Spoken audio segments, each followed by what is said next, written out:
नमस्कार, हांव सरितास गोवन रेसिपीन तुमकां सगळ्यांक माय मोगाचो येवकार। आज आमी करूया पनीर भुर्जी। पनीर भुर्जी करपाक हे हांवें 200 ग्राम पनीर घेतला। पनीराचे क्यूब आसा ते आमकां अशे फोडून घेवपाक जाय।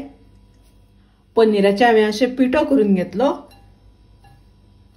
आता आमी सुरुवात करूया पनीर भुर्जी करपाक। गॅसार हांवें कायल तापत दवरल्या, तातून हांवें 1 चमचो तेल घातला। 2 कांदे हांवें बारीक चिरून घेतले ते घालता।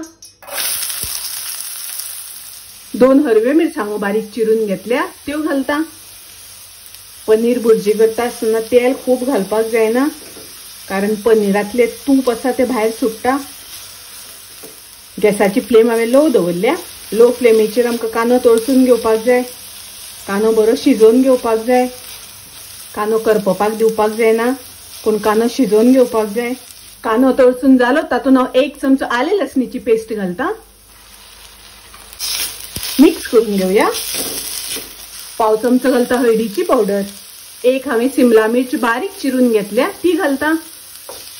आता हांव तातून घालता पनीर। मिक्स करून घेऊया। तातून घालता चवीपुरते मीठ। पनीर घातल्यानंतर बरे मिक्स करून घेऊया। थोडंसं स्प्रिंग ओनियन घालता। ताजेर घालता ओली कोथमीर। मिक्स करून घेऊया। पनीर भुर्जी तयार आसा। पनीर भुर्जी करपाक खूप वेळ लागना, रोकडी जाता, खूप रुचीक लागता, टेस्टी लागता। तुम्ही नक्की करात। माझी रेसिपी आवडली जाल्यार लाईक करा, शेअर करा, तसेच माझ्या चॅनलाक सबस्क्राईब करात। परत मिळूया अशीच एक रेसिपी घेऊन। तोपर्यंत मस्त खायात, स्वस्त राहात। देव बरे करू।